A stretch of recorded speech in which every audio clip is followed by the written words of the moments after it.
में उर्दू से हिंदी में ट्रांसलेट करने का।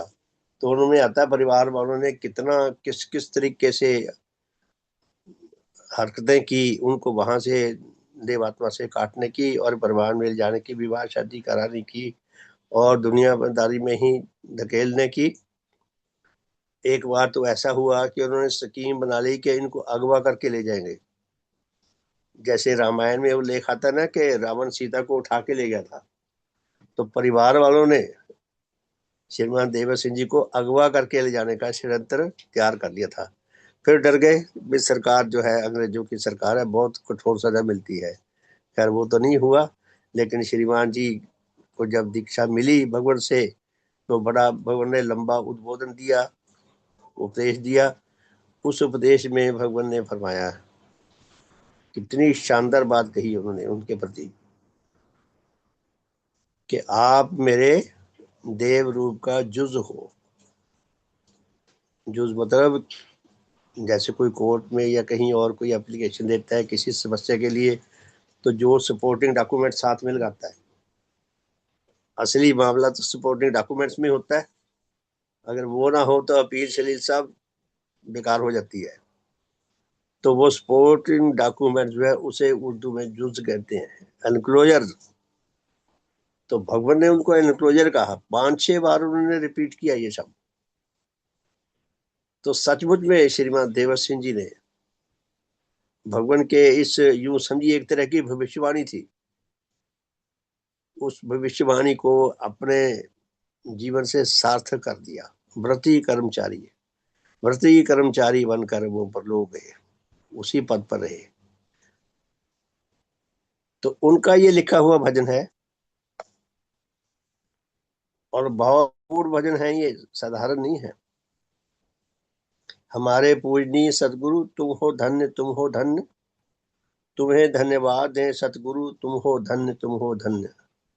भगवान धन्य धन्य क्यों है? भगवान धर्म धन के भंडार के स्वामी हैं। धर्म धन का भंडार, उसका नियंत्रण पूजनीय भगवान देवात्मा के पास है। धन धन अर्थात धर्म की प्राण शक्ति से आश्चर्यजनक स्तर तक संपन्न। धर्म की प्राण शक्ति उनके अंदर इतनी अधिक थी कि बड़ी बड़ी हैरानी होती है उस धन से। इसलिए धन धन्य पुण्यवान, उनका ये लिखा हुआ भजन है। तो इस भजन का 5वां पद देखें। 5वां पद है, चौथा पद हमने कल पढ़ा था, कर जाने के परसों। बहुत सोते जगाए तुम, बहुत डूबे बचाए तुम, बहुत उजड़े बसाए तुम हो धन्य, तुम हो धन्य। कि हे भगवान, कितने लोग सोए पड़े थे, हजारों लोग आपने बचा दिए। जिन जिन तक भगवान देवात्मा के देह प्रभाव पहुंचे, जितने वो उतरा उनका भला हो गया। जो पहले बेहोशी की अवस्था में थे, करोड़ों अरबों लोग हम बेहोशी का जीवन जी रहे हैं। बेहोशी का कैसे? बेहोश व्यक्ति जो होता है ना, वो अपनी हानि लाभ से पूरी तरह 100% अपनी हानि और लाभ से लापरवाह होता है। अगर किसी को गहरी नींद आई हुई हो, तो चाहे उसके साथ कुछ कर लो। अगर कोई बेहोश पड़ा हो, उसके साथ चाहे कुछ कर लो, विरोध तो तब करेगा जब वो होश में आएगा। करोड़ों लोग धर्म की दृष्टि से 100% बेहोशी की अवस्था में हैं। हमें ये बात समझ आए या ना आए, लेकिन बात बिल्कुल सत्य है। पशु पक्षी ये तो हमारे से भी ज्यादा बेहोश हैं जीवन को लेकर। आप देखें गलियों में, बाजारों में बड़े बड़े सांड और जानवर बीच में सड़क पे लेट जाएंगे, वहीं सो जाएंगे। भीड़ में मैंने देखा है, भीड़ बचा बचा के निकलती है कि इसके ऊपर हमारी गाड़ी ना चढ़ जाए, स्कूटर ना चढ़ जाए, साइकिल ना चढ़ जाए। उनको कोई परवाह नहीं, पड़े हैं बीच में। मैंने देखे खुद, आपने भी देखे होंगे। रेलवे स्टेशन पहाड़गंज, नई दिल्ली रेलवे स्टेशन पे प्लेटफार्म में गाड़ी, वो जो रेल लाइन है उनके अंदर मैंने गाय देखी है। अब मुझे अनुमान है मेरा कि वहीं किसी की गाय होगी, रेलवे एम्प्लॉय की, वही घूम रही हुई। और इतनी जगह जहाँ पे व्यक्ति, इतनी भीड़ होती है, इतना रश होता है। नई दिल्ली रेलवे स्टेशन भी आपने देखा होगा, पुरानी दिल्ली में भी हजारों लोग होते हैं। वो बड़ी मुश्किल होती है उनको निकलना, गाड़ी पकड़ने के लिए भाग के जाना। तो उसमें गाय मैंने खुद देखी है प्लेटफॉर्म पे, वहां रेल लाइनों के अंदर। यानी कि पशु कितने अनभिज्ञ हैं, कितने लापरवाह हैं अपने जीवन से, उनको कुछ नहीं पता। बस वो एक इमीडिएट उनके सामने जब कोई प्रॉब्लम आती है फिर वो भागते हैं, नहीं तो पूरी तरह मस्त रहते हैं। उसी तरह करोड़ों अरबों लोग धर्म की दृष्टि से सब पशु जीवन जी रहे हैं। हम सब पशु जीवन जी रहे हैं। पशु जीवन क्या होता है? पशु केवल पेट से सोचता है, भूख लगी, जो कुछ मिला खा लिया। गलियों में क्या करते हैं लोग, जो उनके अपने लिए या बचा होता है वो डाल देते हैं, या सब्जियों के फलों के छिलके छिलके डाल देते हैं, या और ऐसा कुछ ही डालते हैं पशुओं के लिए। जब उन्होंने पानी पीना होता है तो ऐसा गली ने एक भी नहीं है किसी ने साफ बर्तन या कोई टंकी टैंकी बना रखी हो जहाँ पशु पानी पिए। वो नालियों में पानी पीते देखे हैं, जब प्यास लगती है नाली में मुंह डाल लिया और पानी पी लिया। इतनी बेहोशी जितनी पशुओं की हमें दिख रही है, अपनी हमें दिखती नहीं, इतना अंतर है। हम सभी मनुष्य सुखों के दास हैं, और हमारे सुख भी ऐसे हैं जो हमारा आत्मिक पतन लाते हैं। इसीलिए नीच सुख है, हम नीच सुखों के दास हैं। हम घृणा करते हैं, हमारी घृणा भी नीच है। भगवान ने फरमाया है, नीच घृणा भी होती है, उच्च घृणा भी होती है। बुराई से घृणा करो, पाप से घृणा करो। हम उससे घृणा करते हैं जो हमारा सुख में बाधा डालता है, जो हमारे सुख में सहायक नहीं बनता, उससे हम घृणा करते हैं। ये नीच घृणा है, इससे हमारी आत्मा का पतन होता है। मनुष्य मानता नहीं है, ये बेहोशी का जीवन है। तो पांचवें इसमें पद में अंत में क्या है? हमारा भी तुम ही से ही हुआ है उच्च हित साधन, कि हे भगवान आपने उच्च साधन करे, आपने विज्ञान मूलक सद्धर्म की खोज की, उसके प्रचार प्रसार के लिए आपने कितने प्रबंध किए, समाज बनाई, ग्रंथ बनाए, कितना कुछ आपने संग्राम किया, 16 व्रत रखे, कितने वीकली पूजा के साधन रखे, और जो और साधन चलते हैं, जो इतने 16 व्रत आते हैं साल में, यज्ञ के साधन चलते हैं, महोत्सव आता है। तो ऐसा भगवान ने कितनी हमारे लिए कितना प्रबंध किया कि हमारा भला हो जाए। और देखिए हम ऑनलाइन हर रोज हमारे 3 साधन होते हैं, हमें इनका महत्व समझ आता है, इम्पोर्टेंस लगती है। ऐसा लगता है कि हमारा इन इन ऐसे ऑनलाइन साधनों के साथ या भगवान की शिक्षा के साथ हमारा जान और प्राण का संबंध है। सचमुच में ये शिक्षा हमारी आत्मिक जीवन के लिए जान और प्राण की दवा है, फुल प्रूफ दवा है। लेकिन आत्मिक बेहोशी जो है इधर होश ही नहीं आने देती है। हमारी आत्मिक बेहोशी हमारे नीच सुख रागों ने मार रखी है। बस रात दिन एक ही तरफ ध्यान था, अभी सुख कैसे मिलेगा। जहाँ कहीं को सुख का सामान दिखा जिसमें मनुष्य की रुचि हो तो बाकी सब कुछ भूल जाता है। तो क्या दिया है इसमें कि हे भगवान आपने जो धर्म साधन किए हैं, आपने जो शिक्षा प्रदान की है, आपने हमारी रक्षा और विकास के लिए जितने प्रयास किए हैं, उन्हीं के कारण हमारे भी कुछ साधन होने लगे, हमारा भी भला होने लग गया। तो क्या कहा है कि हे भगवान हमारा भी तुम्ही से ही हुआ है उच्च हित साधन, कि आपकी कृपा से हमारा भी उच्च हित साधन होने लग गया। फिर हमारे पास क्या रह जाता है बदले में भगवान को देने के लिए? दूसरी पंक्ति में है, कहें फिर क्यों ना हम सारे, हम क्यों ना कहें, दिल से कहें, भावों से कहें, जीवंत रूप में कहें। जो हम कहें उसको सार्थक करने की गाढ़ आकांक्षा होनी चाहिए हमारे अंदर। कहें फिर क्यों ना हम सारे, तुम हो धन्य तुम हो धन, हमारे पूजनीय सतगुरु, तुम हो धन, तुम हो धन। तो प्यारे साथियों, ये दूसरा भजन, धरो मैं ध्यान हे सतगुरु तुम्हारा, करूं यश गान हे देव गुरु तुम्हारा। भगवान देव आत्मा को हम स्मरण रखें। भगवान देव आत्मा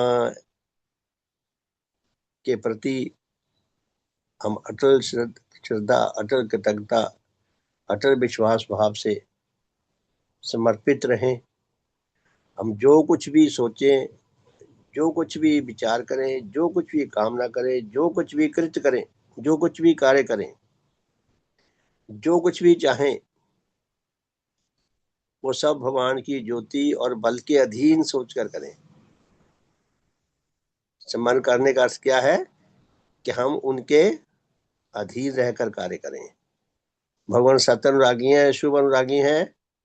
भगवान हमें सत्य और शुभ की ओर ही ले जाएंगे। हमें कोई ऐसी प्रेरणा नहीं देंगे जिसमें मिथ्या और अशुभ हो।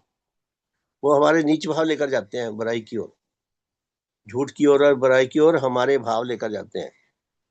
भगवान का हमारे ऊपर नियंत्रण रहेगा तो भगवान की प्रेरणाओं से हमें ऐसे ऐसे हमें विचार सूझेंगे, ऐसे ऐसे हमें काम सूझेंगे जो सत्य और शुभ की ओर जाने वाले होंगे।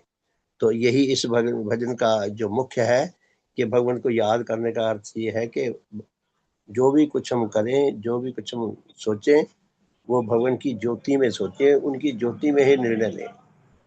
भगवान ने निर्णय लेने के लिए हमें एक बहुत सरल सा फार्मूला दे दिया, यदि हम याद रखें और उस पर डटे रहें। भगवान ने फार्मूला ये दिया है कि जब भी आपने कुछ करना हो, कोई काम सामने आ जाए करने के लिए, तो उस काम से ये देखो कि इससे मेरी आत्मा का भला क्या होगा। यदि आपको आपकी आत्मा का भला उसमें समझ आने लग गया, दिख गया स्पष्ट, तो बस निसंकोच होकर कर दो, बिल्कुल परवाह ना करो, बिल्कुल सही होगा।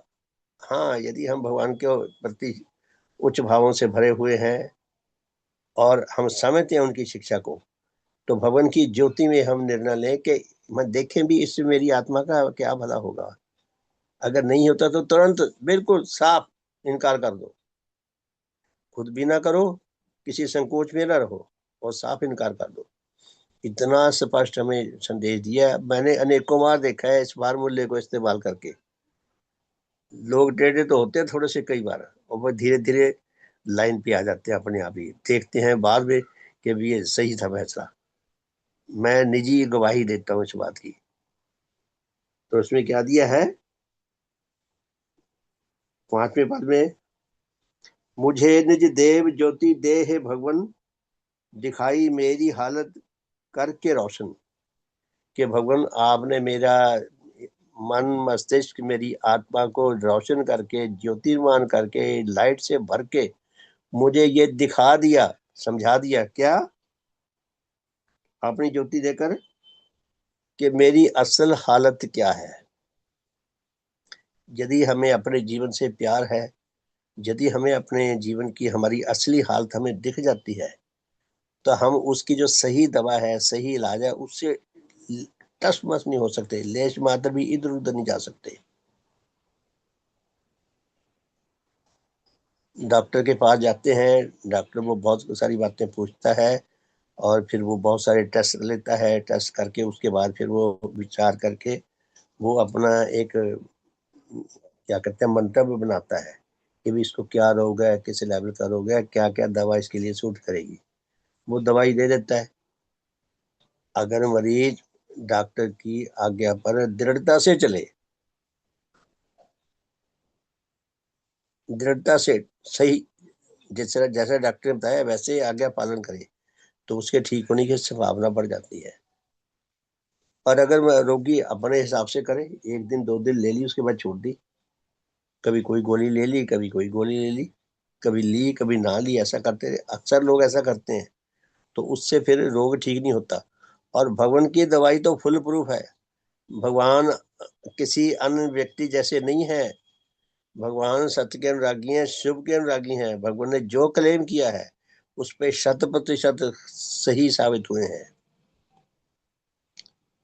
तो भगवान की आज्ञा के अधीन चले तो हमारा बहुत भला होगा। मैं अपने डिपार्टमेंट में खास करके मैंने भगवान की आज्ञा के अनुसार काम करने का प्रयास किया है कि जब भी मुझे कोई समस्या आती है अपने डिपार्टमेंट में विशेष रूप से, और किसी काम में किसी ऑफिसर के साथ कोई टस्कर हो जाती, कुछ और हो जाती, तो मैं भगवान की ज्योति में उनसे प्रार्थना करके उनकी ज्योति मांगता था कि भगवान मुझे गाइड करो। पता नहीं जैसे अंदर से कोई ऐसी आवाज आई कि तुरंत। और इसके मैं एक दो उदाहरण तो मैं आपके सामने भी दे सकता हूँ जो आपने देखा है। आपको याद होगा पिछले सितंबर में जिन धर्म साथियों ने शिविर देखा होगा, नोट किया होगा, उसका एक दृष्टांत दे रहा हूं मैं इस बात का।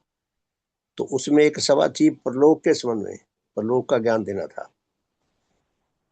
तो मैंने नवनीत जी से पूछा कि श्रीमान जी इस सभा के साथ कौन सा भजन गाएं। उन्होंने कहा देख लो भाई जो आपको ठीक लगता है। मैंने कहा जी मुझे तो कुछ सूझ नहीं रहा। और कभी कोई बता दे कभी कोई बता दे, मैं भी उसमें कह दूं कि ये तो ठीक नहीं है जी, सभा से मेल तो खाने वाला होना चाहिए। मैंने प्रार्थना की भगवान मैं गाइड करो, वो हमें तो समझ नहीं रहे क्या करें। सचमुच बड़ी हैरानी की बात है, बैठे बैठे जिसे ना अंतः प्रेरणा होती है। पता नहीं कहाँ से मुझे कबीर जी का दोहा याद आ गया। मैंने पहले कभी सुना हो, मुझे याद नहीं आ रहा कि पहले मैंने कभी सुना था। ऐसे मुझे पता नहीं कहाँ से आया। कबीर जी का भजन है, रहना नहीं देश वीराना है। ये देश नश्वर है, ये दुनिया नश्वर है, इसमें हम परमानेंट नहीं रह सकते स्थूल जगत में। तो रहना नहीं देश वीराना है। ये दुनिया कागज की पुड़िया, कि ये दुनिया जो है कबीर जी ने भजन लिखा है, ये कागज की पुड़िया है, पेपर की। ये दुनिया कागज की पुड़िया, बूंद पड़े गल जाना है। कि पानी की बूंद पड़ी है, ये कागज गल जाएगा। रहना नहीं देश वीराना है। ये दुनिया झाड़ और झांखड़, के झाड़ियां हैं झांखड़ है, झाड़ और झांखड़ है, कांटेदार झाड़ियां झाड़ियां, इसी में उलझ उलझ उलझ मर जाना है। रहना नहीं देश वीराना है। मैंने तुरंत इंटरनेट पे गूगल पे खोज की और मिल गया, तो मैंने वहां गाया। आपने देखा भी होगा, कुछ धर्म साथियों ने नोट भी किया होगा। अनीता सैनी जी आई थी सभा की बात करते जी मुझे दो, मैंने दिया। शायद मैंने व्हाट्सएप के फेसबुक पे भी डाला हुआ है, नहीं तो डाल दूंगा। तो कहने का अर्थ ये है कि हमें सहायता मिलती है, और भगवान की ज्योति में उनके प्रभावों में चलेंगे तो हमें सही सहायता मिलेगी। तो प्यारे साथियों, ये हम पढ़ रहे हैं भगवान देवात्मा की जीवन गाथा, दूसरा खंड, जो ये शुभ अनुराग के ऊपर आधारित है। इसका 15वां अध्याय है। ऋषि जी महाराज के बारे में भगवान बता रहे हैं कि ऋषि जी महाराज के अंदर क्या क्या गुण थे। तो ये मैं पढ़ रहा हूँ, ये पेज नंबर है 142। तो पहला इसमें दिया है कि माया से मोक्ष और ब्रह्मानंद विषय के लक्ष्य की धारणा। शायद ये परसों पढ़ा भी था, आज फिर पढ़ लेते हैं थोड़ा सा। इसमें भगवान लिखते हैं कि इस काल में उनकी संगत से मेरे हृदय में ब्रह्म ज्ञान और ब्रह्मानंद की प्राप्ति के लिए दिन प्रतिदिन आकांक्षा गाढ़ होती गई। उनको, ऋषि जी को और माता उन्होंने और माता पूजन जी ने गुरु धारण किया। उसके बाद कहते मैं उनसे बीच बीच में मिलता रहता था, अपने जॉब भी करते थे भगवान इन दिनों में, तो शायद पढ़ते थे। तो कहते मैं उनसे बीच बीच में मिलता रहता था, और उनसे मिलकर मेरे हृदय में ब्रह्म ज्ञान की और ब्रह्मानंद की प्राप्ति के लिए दिन प्रतिदिन आकांक्षा बढ़ती गई, गाढ़ होती गई। और अब वह मेरे आत्मा का एकमात्र लक्ष्य बन गई। क्या लक्ष्य बन गया? कि मैंने ब्रह्म ज्ञान और ब्रह्मानंद की प्राप्ति करनी है, ये लक्ष्य बन गया। उनकी संगत में आने से पहले यद्यपि मेरा हृदय संसारिक नाना सुखों से ऊपर किसी और वस्तु की प्राप्ति का प्रबल आकांक्षी बन चुका था। भगवान बताते हैं कि ऋषि जी महाराज के संपर्क में आने से पहले मैं ऐसी ही किसी चीज की प्राप्ति के लिए आकांक्षी था। उनकी संगत में आने से पहले यद्यपि मेरा हृदय सांसारिक नाना सुखों से ऊपर किसी अन्य वस्तु की प्राप्ति का प्रबल आकांक्षी था, किसी उच्च वस्तु का, किसी उच्च ज्ञान के प्राप्ति का आकांक्षी था, तथापि फिर भी मुझे यह कुछ ज्ञान न था। भगवान कहते हैं मुझे कुछ नहीं पता था मुझे क्या चाहिए, मैं क्या चाह रहा हूँ, कुछ चाह रहा हूँ। जैसे भगवान के अंदर देव शक्तियां थी तो आकांक्षा तो उनके अंदर उठने लग गई थी, चाहे उनको अभी ज्ञान नहीं हुआ था। भगवान कहते हैं कि मुझे कुछ ज्ञान नहीं था कि वह ऊपर की वस्तु क्या है, किसकी मुझे आकांक्षा हो रही है। यहाँ पर अपने गुरु की संगत से यह ज्ञात हुआ कि सब सांसारिक सुखों से ऊपर एक और उच्च आत्मिक आनंद है। कि ऋषि जी महाराज के संपर्क में आने से मुझे ये धीरे धीरे समझ आने लगा कि सांसारिक सुख जो है वो वासनिक सुख है, वासनाओं की तृप्ति के सुख है। उनसे ऊपर कोई और सुख है। वो और सुख कौन सा है? वो आध्यात्मिक सुख है, जिसे उच्च आत्मिक आनंद कहते हैं। तो भगवान का है कि वो उच्च आत्मिक आनंद है कि जो ब्रह्म ज्ञान अर्थात जीव और ब्रह्म के अभेद ज्ञान और माया विषयक सब आसार बंधनों के टूटने से लाभ होता है। यानी कि जो सांसारिक वासनिक सुखों से जो दूरी बना लेता है, जब बन जाती है जिसकी, वो ऐसे सुख को लाभ कर सकता है। ऐसे सुख की भगवान को आकांक्षा थी जो पता नहीं था उनको। इसी ज्ञान से पुनर्जन्म के कष्टों से भी मोक्ष मिलती है। उस समय के जो विश्वास है, आप देखिए इसमें दो बातें काम कर रही हैं। एक तो भगवान उच्च लक्ष्य की ओर आकांक्षी है जाने के लिए, उधर को धीरे धीरे बढ़ रहे हैं, और साथ में मिथ्या विश्वास भी साथ साथ चल रहे हैं। भगवान कहते हैं इस ज्ञान के से पुनर्जन्म के कष्टों से भी मोक्ष मिलती है, और इसी परम पद का लाभ करना अधिकारी मनुष्य का परम पुरुषार्थ और परम लक्ष्य है। भगवान ये बताना चाहते हैं कि वेदांत के अनुसार जो शिक्षा दी गई है वो ये है तो ये मिथ्या विश्वास, लेकिन इस मिथ्या विश्वास में लिपटा हुआ जो है भगवान की उच्चाकांक्षा है देव शक्तियों के आधार पर। तो दूसरा गुण लिख रहे हैं ऋषि जी महाराज का, वैराग्य भाव की उन्नति।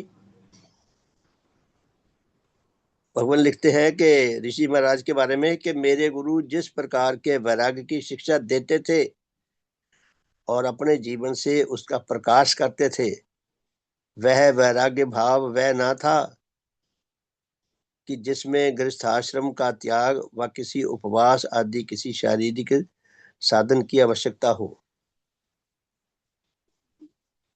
जिस वैराग्य के भाव ऋषि जी महाराज में था, वो ये वैराग्य नहीं था कि घर बार छोड़ दिया, जॉब करना छोड़ दी, बिजनेस करना छोड़ दिया, अपने उत्तरदायित्वों को फेंक दिया परे उतार के और साधु बन गए।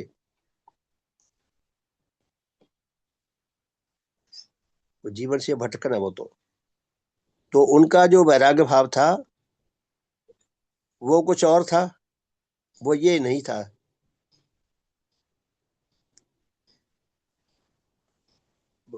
मेरे गुरु आप गृहस्थी थे। भगवान कहते हैं मेरे गुरु गृहस्थी थे, विवाह थे। वह अपनी पत्नी और संतान के अतिरिक्त और कई संबंधियों सहित बहुत बड़ा परिवार रखते थे। पीछे आए ना 11 सदस्य थे उनके परिवार में जो उनके साथ रहते थे। वह नौकरी करके अपना और अपने पारिवारिक सब जनों का भरण पोषण आदि करते थे। वह गृहस्थ त्याग करके भीख मांगना, उधर तो गृहस्थ त्याग दिया, जॉब करनी छोड़ दी, उधर भीख मांगने लग गए। फिर छोड़ी क्यों? फिर तो बात ही गलत होगी। क्या फरमाते हैं भगवान कि वह गृहस्थ त्याग करके भीख मांगना तथा औरों की कमाई से पेट भरना व सुस्वादु भोजन करना, नशे पीना, तीर्थ स्थानों के दर्शन और स्नान आदि के लिए वृथा भ्रमण तथा औरों के संबंध में अपने आवश्यक कर्तव्य कर्मों को छोड़कर वृथा समय नष्ट करना व कुछ देर किसी मंत्र व स्तोत्र व पुस्तक आदि का पाठ कर लेना और इस प्रकार सन्यासी व साधु कहलाना अत्यंत गृहित गृहित काम समझते थे कि वो इन कामों को पसंद नहीं करते थे कि उधर घर बार त्याग दिया, उधर भीख मांगने लग गए, उधर जिम्मेदारियों से भाग गए और अपना बोझ दूसरों पे डाल दिया। हर काम के लिए नेचर में सही विधि धीरे धीरे विकसित हो जाती है। हम जैसा फल पाना चाहते हैं उसके लिए हम वैसी विधि को अच्छी तरह समझ लें, उसके अनुसार आगे चलें तो हमें वैसा फल मिल सकता है। आत्मत्यागी के लिए, धार्मिक बनने के लिए जो विधियां हैं वो भगवान बता रहे हैं कि वो विधियां अपनाएंगे तो हम वहां आगे बढ़ेंगे, नहीं तो भटकते रहेंगे। कहते हैं ना, माया में लीन राम। करोड़ों लोग धर्म के नाम पर अंधकार में ग्रस्त हैं और बड़े धन धन रहते हैं, ये इस भ्रम में रहते हैं कि हम बड़े धार्मिक हैं। पता वहां चलता है परलोक में जाकर, जब मटका फूट जाता है, वहां कुछ और झेलना पड़ता है। और मतों के, ईसाई मतों के, मुसलमान मतों के लोगों ने वहां से जो संदेश दिए बताते हैं कि हम यहाँ कुछ का कुछ मानते रहे, यहाँ तो दुनिया ही और है। वो दुनिया जो भगवान देवात्मा ने अपनी शिक्षा में बताई है। तो क्या फरमाते हैं कि वो इन कामों को, ऐसे कामों को ठीक नहीं मानते थे। वह किसी ऐसी क्रिया को वैराग्य नहीं समझते थे। उनका वैराग्य इस प्रकार का न था जैसे आम दुनिया करती है, वैराग्य रखती है। फिर उनका वैराग्य कैसा था? उनका वैराग्य किस प्रकार का था? उनका वैराग्य यह था कि मनुष्य अपनी जिन नाना प्रकार की वासनाओं, यथा सुस्वादु आहार, मादक द्रव्यों के सेवन, धन संपत्ति, मान बढ़ाई, काम प्रवृत्ति और संतान आदि विषयक नाना संसारिक सुखों के दासत्व में फंसकर ईर्ष्या द्वेष आदि भावों के वशीभूत होकर विभिन्न प्रकार के हार्दिक और शारीरिक कष्ट पाता है और भोगता है, और भ्रम के वश होकर जिन जनों व पदार्थों को प्रिय समझकर उनसे उनके मोह में लिप्त होता है और वियोग से विविध प्रकार का अनावश्यक कष्ट पाता है, और एक एक बार इतना भयानक कष्ट पाता है कि उसे अपने लिए असह्य पाकर आत्मघात तक कर लेता है। वह इस दासत्व व मोह के संबंध में यथार्थ बोध लाभ करने पर उनके वैराग्य व विरक्ति लाभ करे, अर्थात वह उनके संबंध में अपने दासत्व व मोह विषयक नाना बंधनों को काटने वाले विराग व विकर्षण भाव के लाभ करने के योग्य बने, क्योंकि उन बंधनों के संबंध में यथेष्ट विकर्षण व विराग भाव के उत्पन्न होने पर ही कोई मनुष्य उनसे मोक्ष पा सकता है, उसके बिना कदापि नहीं। सेंटेंस तो बहुत लंबा है, सरल शब्दों में जो मुझ तुझको थोड़ा सा समझ आ रहा है मैं आपकी सेवा में रख रहा हूँ। भगवान ये फरमाते हैं कि जितने भी वासनिक सुख हैं, संतान का मोह है, धन संपत्ति का मोह है, मान सम्मान का मोह है, और संबंधियों का मोह है, पति पत्नी का मोह है, काम वासना का मोह है, सुस्वादु वस्तुएं खाने पीने का मोह है, नशेदार वस्तुएं खाने इस्तेमाल करने का मोह है। ये वासनिक सुख हैं जो उसका आत्मिक पतन करते हैं। उस पर नियंत्रण रख के उसको कंट्रोल करे, उनसे दूरी बनाए। तो उसको ये देखे मुझे आत्म कल्याण लाभ करना है, धर्म की ओर जाना है, तो मुझे इनसे अनुचित बंधन काटना पड़ेगा। और उसकी तुलना में वैराग्य लेने के लिए अपने अंदर इनके प्रति उचित घृणा पैदा करे। घृणा पैदा करेगा तभी उनसे कोई दूरी बना सकेगा, वरना नहीं बना सकेगा। तो भगवान आगे फरमाते हैं कि इसलिए इस महान विराग भाव को प्राप्त होकर एक जन गृहस्थी होकर भी वैरागी हो सकता है। देखिए भगवान ने कितना सुंदर बात कही है कि यदि कोई मनुष्य नीच जीवन से मुक्ति पाता है, वासनिक अनुरागों से मुक्ति पाता है, वासनिक सुख कोई बुरे नहीं होते, वासना शक्तियां बुरी नहीं है, उनका उपयोग बुरा है। वासना शक्तियों का ज्ञान होना बहुत हितकर है, वासना शक्तियों का बोध होना बहुत हितकर है। वासना शक्तियों का अनुरागी होने का अर्थ है वासना शक्तियों का दास बन जाना। इस दासत्व से मोक्ष पाना जो है वह सच्चा वैराग्य है। तो भगवान क्या फरमाते हैं कि इसलिए इस महान विराग भाव को प्राप्त होकर एक जन गृहस्थी होकर भी वैरागी हो सकता है, और उससे शून्य रहकर, घर बार छोड़कर, दंड कमंडल लेकर, गेरुए वस्त्र पहनकर और सन्यासी व साधु नाम रखकर भी कोई जन सच्चा वैरागी नहीं हो सकता, और वह विविध रूप से विषयासक्त ही रहता है। बाबा कहते हैं जो विशुद्ध रूप से वासनिक सुखों के दासत्व से सच्ची मुक्ति नहीं पा सकता, वो वैरागी नहीं है। कई ऐसे होते हैं नकली साधु। कौन से होते हैं? नकली साधु ज्यादा है, जो अंदर से वही वासनिक सुखों के दास हैं, गुलाम हैं, और बाहर से पीले कपड़े पहन लिए। कुछ उन्होंने कथा कीर्तन की बातें भी जान रट ली, मंत्र भी रट लिए, वो अच्छी अच्छी बातें भी बोलते रहेंगे, सुनने वालों को लगेगा तो बड़े पहुंचे हुए साधु हैं। और जब कांड हो जाते हैं, कितने कांड हो रहे हैं दुनिया में आती हैं खबरें। तो ये कांड कौन करता है? वही करता है जो सच्चा वैरागी नहीं है। और वो जो ना समझे उनके भक्त हैं, वो भी आगे बोधहीन है, जो उसकी असलियत को समझ नहीं पाते, वही उनके धोखे में आ जाते हैं। तो भगवान क्या कहते हैं कि अगर कोई ऐसा सच्चा वैराग्य लाभ कर लेता हो तो गृहस्थी होकर भी वो वैरागी है, घर में रहता है, बाल बच्चे हैं, सब कुछ है, फिर भी वो वैराग्य, सच्चा वैराग्य भाव है उसके अंदर। यानी कि उसे अपने अपने आकांक्षा, अपनी वासना शक्तियों पर कंट्रोल है, नियंत्रण है। किसी ने घर में शेर पाल लिए, अरब कंट्रीज में है, लोगों ने पाल रखे हैं। अब जिसके घर में शेर पला हुआ है, मुझे नहीं लगता उसके पड़ोसी कोई आसपास भी जाता होगा उसके गेट के, कि पता नहीं है बाई चांस शेर का रास्ता खुल गया हो, आगे पता नहीं क्या क्या हाल कर दे। और शेर कभी और माल को भी खा जाता है। ये जितने भी वासनिक सुख हैं, ये शेर चीते हैं। ये शेर चीते जो है मालिक को ही खा जाते हैं एक दिन। तो भगवान कहते हैं कि ऋषि जी महाराज सच्चे वैरागी थे।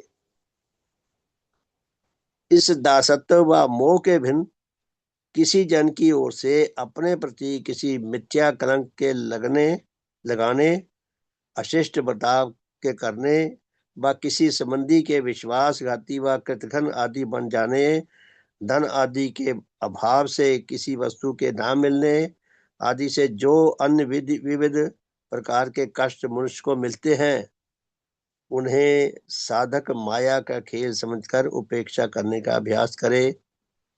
कि ऋषि जी महाराज ऐसा मुझे प्रभाव देते थे, ज्ञान भी देते थे। ऋषि महाराज जी का अपना जीवन भी ऐसा था। भगवान उनके साधन देख कर भी देखते थे, वो जो काम करते थे वो भी उनको देखते थे, और जो जैसा जीवन जी रहे थे, भगवान त्रिपक्षीय प्रभाव लेते थे। भगवान बता रहे हैं कि ऋषि जी महाराज का जीवन कैसा था, कि वो सच्चा साधक बने, जो अपने वासनिक सुखों पर नियंत्रण करके रखे, उनको खुले ना छोड़े, जो उसकी हानि करे या किसी और की हानि करे। तो ऐसा सच्चा साधक जो है वही आगे विकास कर सकता है। तो अगर कोई इस मामले में कहते हैं, अगर कोई किसी प्रकार की मिसबिहेव करता है, उपेक्षा करता है, किसी प्रकार से कोई मिथ्या आरोप लगाता है, तो उस कष्ट को सहन करना सीखे। ऋषि जी महाराज ऐसे जो शिक्षा देते थे उसके बारे में जिक्र कर रहे हैं। फिर कहते हैं कि और किसी की ओर से किसी शुश्रूषा, सेवा व प्रशंसा आदि मूलक किसी सुख का आकांक्षी ना बने। कि सच्चा वैरागी वो है जो किसी से कोई ऐसी आकांक्षा न रखे कि मेरी सेवा करे या मुझे अमुक सुख दे, और इस प्रकार के सब दुखों और सुखों को बराबर समझने, सब सुखों और दुखों को बराबर समझने की चेष्टा करे। सच्चा वैरागी जो है, जब वो व्यवहारिक रूप से भी ऐसा हो जाएगा, तो आगे लिखते हैं, और उन्हें असार क्षण भंगुर व ईश्वर की इच्छा जानकर उनसे अपने हृदय को उपराम करने का अभ्यास करे। कि सच्चा वैरागी वो है जो भी उसे कष्ट मिले, दुख मिले, तकलीफें मिले, और इनको समझ कर टेम्परेरी समझकर, क्षण भंगुर समझकर, ईश्वर की इच्छा मान करके, ईश्वर की इच्छा होगी, ईश्वर की इच्छा जानकर उनसे अपने हृदय को उपराम करने का अभ्यास करे, अपने हृदय को उनसे ऊपर रखने का अभ्यास करे, कि उनको अपने दिल पर ना लगा ले। अगर हम निज सुखों के बंधनों से बंधे रहेंगे, अगर हम पूरे ना होंगे तो तड़पन लगी रहेगी, उधर ही ध्यान रहेगा, बस बाकी सब कुछ छूट जाएगा। तो सच्चा बैरागी बने। ऐसा ऋषि जी महाराज का जीवन भी ऐसा था और वो शिक्षा भी ऐसी देते थे और भगवान वो ग्रहण भी कर रहे थे। कहते इसी प्रकार के वैराग्य भाव से परिचालित होकर उन्होंने अपनी आखिरी चिट्ठी में मुझे ये लिखा था, अंतिम पत्र लिखा, तो उसमें क्या लिखा था कि हे ब्रह्मदास, ब्रह्म में लीन होना चाहिए, कि हम ईश्वर के दास हैं, हमें ईश्वर में लीन होना सीखना चाहिए, लीन हो जाए ईश्वर में। त्याग नाम घर और बच्चों और पत्नी आदि के छोड़ देने का नहीं है, ये झूठा त्याग है। किंतु त्याग नाम माया का है, कि माया को त्यागे अर्थात वासनिक सुखों को त्यागे। फिर आगे लिखा है भाईजान, ऋषि महाराज ने देवात्मा को भाईजान कह के संबोधित किया। भाईजान, प्रभु की इच्छा में प्रसन्न रहना और कभी शिकायत ना करना। देखिए मिथ्या विश्वासी होकर के कितना सबर संतोष, कितना अच्छे ठीकपन के व्यवहार की ओर, नैतिकता के व्यवहार की ओर, धर्म के व्यवहार की ओर बढ़ रहे हैं। आगे लिखते हैं कि अपना काम दम मारने का नहीं है, कि ऐसा नहीं कछुए रेस की तरह वो बीच में बीच के खरगोश बैठ गया था, सो गया था, कि बैठ गए, आलसी बन के बैठ गए। अपना काम दम मारने का नहीं है, कि निरंतर अपना काम करते रहें, हर समय उसकी इच्छा में राजी रहना उचित है। ईश्वर की इच्छा में राजी रहें, जैसे ईश्वर की इच्छा। यदि ऐसा ना हो सके तो अधैर्य से दुख और विषाद के भिन्न और क्या मिल सकता है। यदि कोई जन ऐसा ना कर सके, जैसी ऋषि महाराज ने प्रशिक्षण दिया है, तो कहते हैं उसके अंदर उसका धैर्य खो जाएगा और दुख और विषाद से भर जाएगा वो। तो कहते यही मिलेगा अगर हम ऐसा नहीं करेंगे।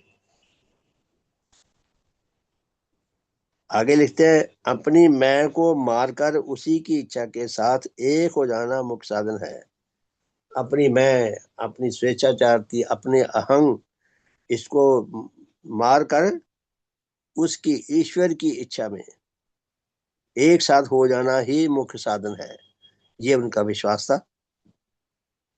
फिर आगे शेर है, हो फना जात में कि तू न रहे, तेरी हस्ती की रंगो बू न रहे, कि अपने आप में तू फना हो जा। कहते हैं ना कि जो मरना नहीं सीखा वो जीना नहीं आता उसे। यानी कि जिस लक्ष्य को हम पाना है उसके लिए हम कृत संकल्प होकर सब ओर से ध्यान हटाकर उसके साथ हम जुड़ जाएं।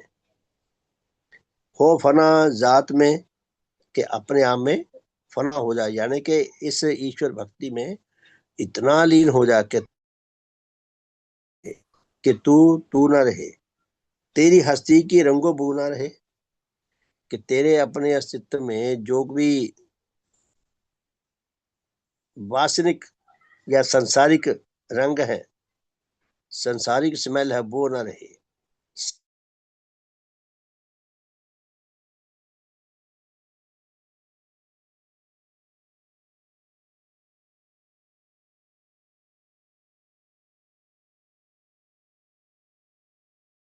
वह निश्चय ठीक थी।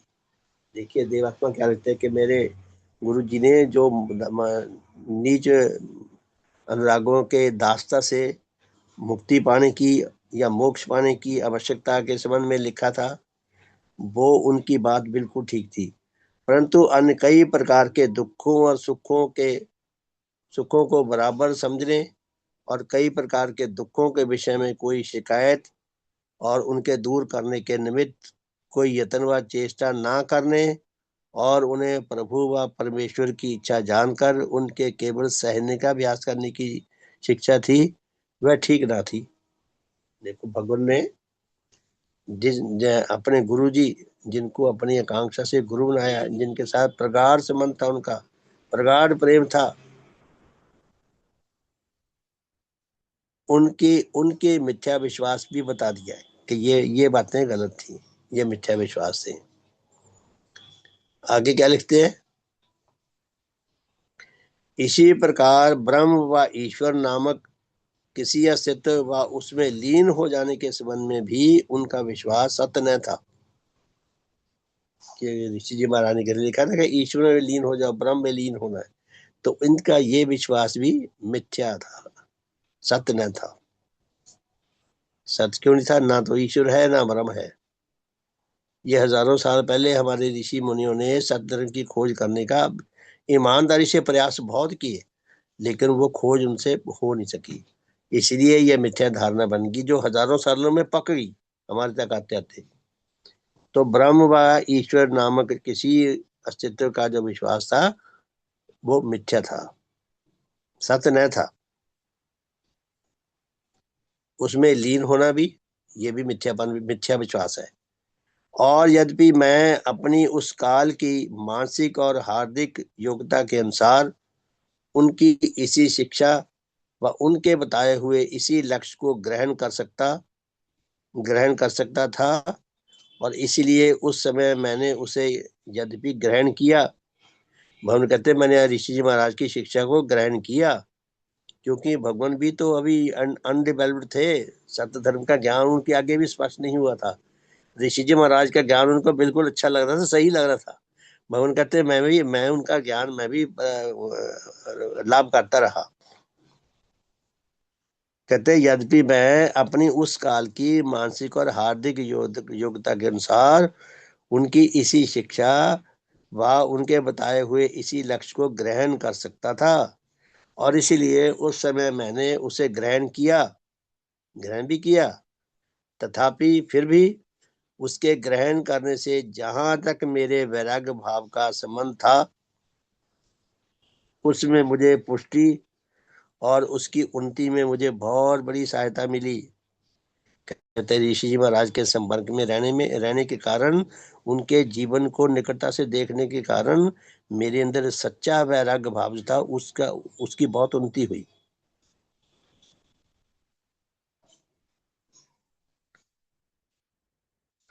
तो उसकी बहुत कहते बहुत उसकी उन्नति हुई।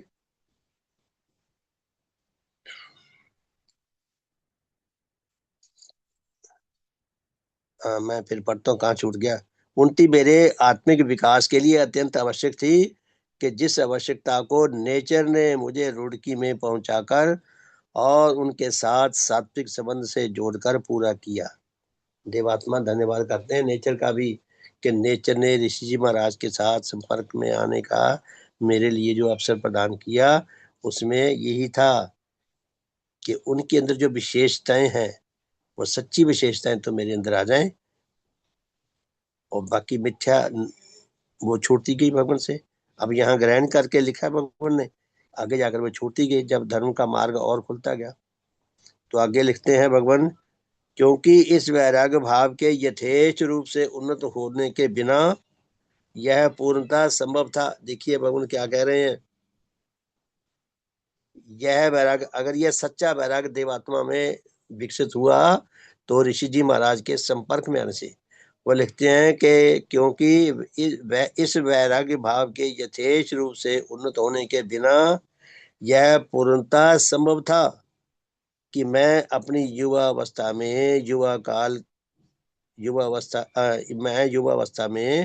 युवा काल संबंधी एक व दूसरी प्रवृत्ति के सिर निकालने और धन और पद आदि के मिलने पर किसी एक व दूसरे प्रकार के प्रलोभन में पड़कर अपने उच्च जीवन विकास संबंधी पथ से भ्रष्ट हो सकता था।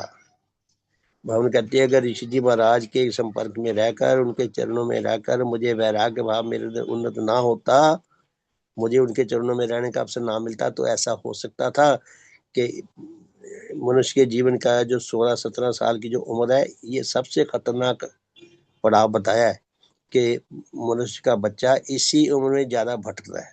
अगर एक बार भटक जाए तो बहुत मुश्किल है उसका समझना।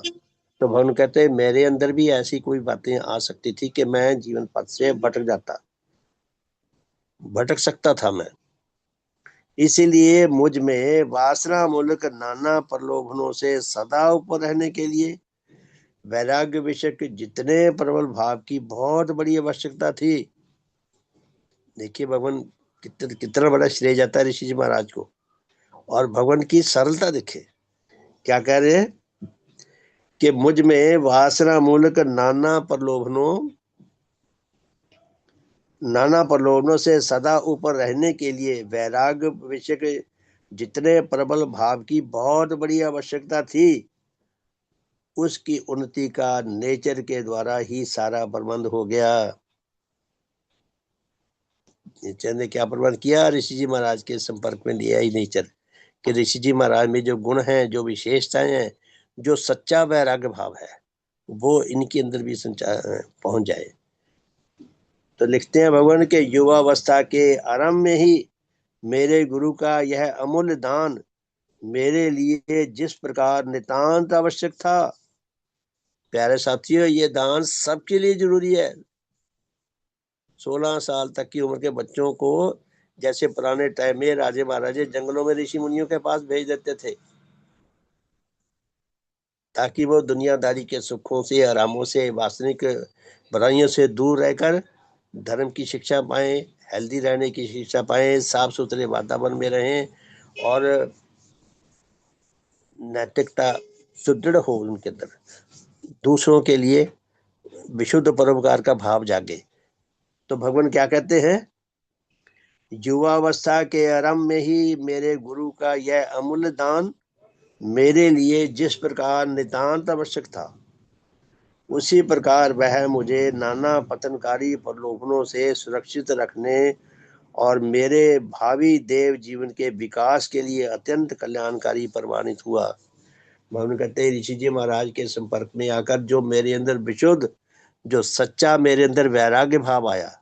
वैराग्य भाव कहाँ से आया? वासनिक सुखों से, जो पतनकारी वासनिक सुख गिरावट करते हैं इंसान की, उन सुखों से घृणा का जो आया, वैराग्य आया सच्चा, उस वैराग्य भाव के आने से कहते मेरा जीवन में बहुत विकास हुआ और मेरे भावी देव जीवन के विकास के लिए मुझे बहुत सहायता मिली ऋषि जी महाराज के संपर्क से। तो बहुत बहुत धन्यवाद प्यारे साथियों, समय हो गया। बहुत गहरी बातें हैं ये, धीरे धीरे समझ आती हैं। हम खुद स्टडी करें थोड़ा सा और खुद खुद भी प्रयास करें थोड़ा सा, नहीं तो हम आपस में फिर डिस्कस कर सकते हैं। तो बहुत ही शानदार व्यक्तित्व है शायद ऋषि जी महाराज का, आगे और आएगा। तो बहुत बहुत धन्यवाद। सबका शुभ हो, सबका हित हो, सबका मंगल हो, सबका कल्याण हो। भगवान देव आत्मा की जय। भगवान देव आत्मा की जय। भगवान देव आत्मा की जय। भगवान देव आत्मा की जय। सबका शुभ हो, सबका हित हो, सबका मंगल हो, सबका कल्याण हो। सबका बहुत बहुत धन्यवाद। सबका भला हो। हमारे शुभ परिवार का शुभ शुभ शुभो जी, शुभो शुभो बहुत बहुत धन्यवाद शुभो। शुभांगी जी। ये वाली बातें जानने के लिए नहीं थी कि वैराग्य किसको कहते हैं। शुभ हो। शुभो शुभो। वैराग्य तो किसी भी चीज को छोड़ देना वैराग्य है, लेकिन हाँ आध्यात्मिक दृष्टि से सच्चा वैराग्य वो है जो बुरी चीजें हम छोड़ेंगे ना तो पतन का हमारा रास्ता बंद हो जाएगा, अच्छी चीजें पकड़ लेंगे, उनसे विकास का रास्ता खुलेगा। तो भगवान नहीं, उसी का जिक्र। वैराग्य तो अभी तक यही था ना कि मतलब घर गृहस्थी छोड़ी, वही वैराग्य हुआ। हाँ, अब वो तो है ना। तो सुनते आ रहे बूंद हैं बूंद इतने आए सालों तीन बूंद बूंद आए तीन गुण, सर से मिट गई खाज, खाने को से। हलवा मिले लो करे महाराज। ये वैराग्य भी है, ये नकली वैराग्य है। ठीक है हाँ, जी, वो सुनते धन्यवाद तो यही धन्यवाद। आ रहे थे ना। हाँ जी हाँ शुभ हाँ, हो। नहीं धन्यवाद रेणु शुभ। जी, घृणा घृणा के स्थान पर वैराग्य शब्द का प्रयोग करा गया।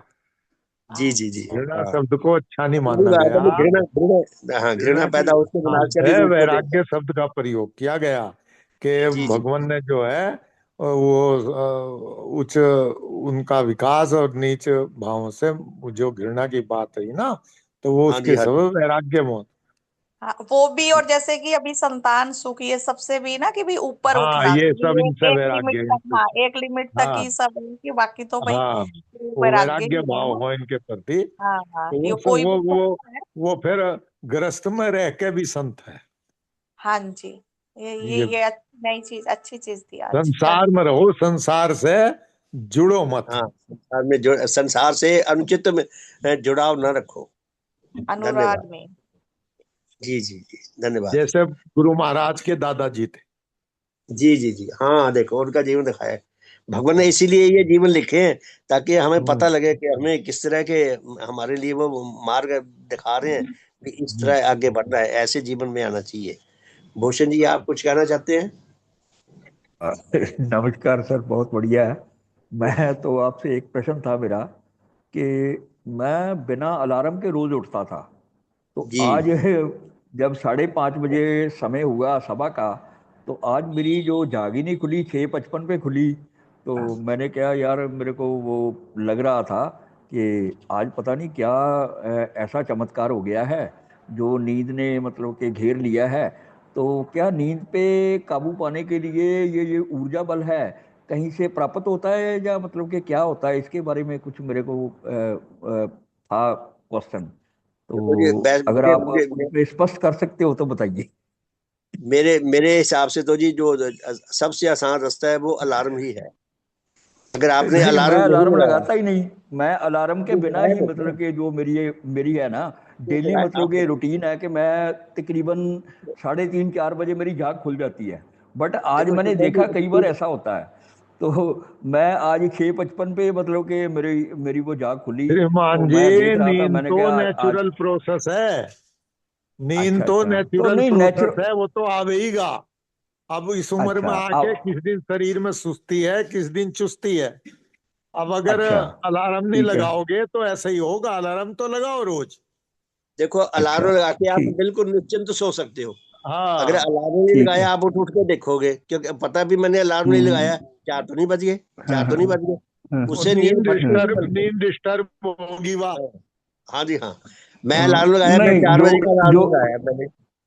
सर, मेरा जो बात मैं कहना चाहता था ना वो आप समझे नहीं अभी तक। धन्यवाद आपका। धन्यवाद जी।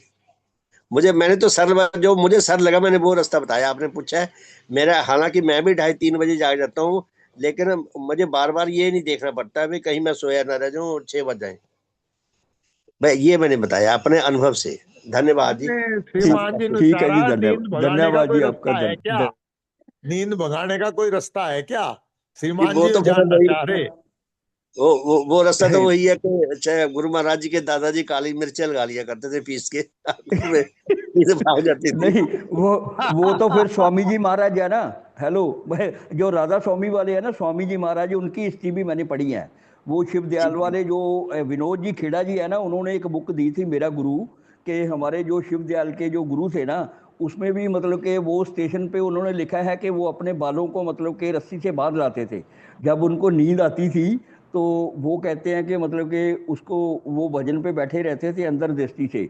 बट मैंने तो ये देखा है कि मेरे पास एक, मेरे को सुबह सुबह ना एक किताब में मिल गया, कहता ए रब गुंझलदार बुझारत, ਇਹ ਰੱਬ ਗੁੰਝਲਦਾਰ ਬੁਝਾਰਤ ਤੇ ਇਹਨੂੰ ਲੱਭਣਾ ਬੜਾ ਮਹਾਲ ਹੋਇਆ, ਘਰ ਬਾਹਰ ਛੱਡਿਆ ਜੰਗਲਾਂ ਵਿੱਚ ਰੁਲਿਆ, ਕਹਿੰਦਾ ਪਰ ਫੇਰ ਵੀ ਨਹੀਂ ਹੋਇਆ ਭਾਲ ਹੋਇਆ, ਰੱਖੇ ਰੋਜ਼ੇ ਤੇ ਵਰਤ ਮੈਂ ਕਈ ਵੇਰਾਂ, ਤੇ ਭੁੱਖਾਂ ਕੱਟੀਆਂ ਤੇ ਹਾਲੋਂ ਬੇਹਾਲ ਹੋਇਆ, ਘੁੱਗਾਂ ਬਹਿ ਗਈਆਂ ਸੰਖ ਦੀਆਂ ਚੀਕ ਚੀਕ ਕੇ, ਤੇ ਪਿੱਟ ਪਿੱਟ ਕੇ ਚੂਰ ਘੜਿਆਲ ਹੋਇਆ, ਕਹਿੰਦਾ ਪਾਠ ਕਰਨ ਪੰਡਤ ਤੇ ਬਾਂਗਾ ਦੇਣ ਮੱਲਾ, ਤਪੱਸਿਆ ਕਰਦਿਆਂ ਨੂੰ 100 ਸਾਲ ਹੋਇਆ, ਉਮਰਾਂ ਬੀਤ ਗਈਆਂ ਵਿੱਚ ਹੀ ਜੰਗਲਾਂ ਦੇ, ਪਰੇ याद ਦੀ भी तो ਜ਼ੁਲਫ ਦਾ पूरी। ਸਿੱਧਾ ਨਹੀਂ ਵਾਲ ਹੋਇਆ।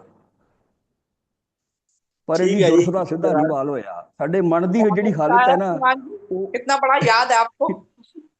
हाँ बिल्कुल याद है जी, जबानी याद है। बहुत अच्छा। ठीक है जी, जबानी धन्यवाद याद है जी। बहुत बहुत। शुभ हो। धन्यवाद जी रात को आपका, मिलते हैं धन्यवाद आठ धन्यवाद। चालीस से 8:40 से मैं 8 बजे पे मिलते हैं। और कल सुबह 5:30 बजे मिलेंगे। कल सुबह पूजा का साधन है। तो शुभ हो। बहुत बहुत धन्यवाद सबका। शुभ संध्या।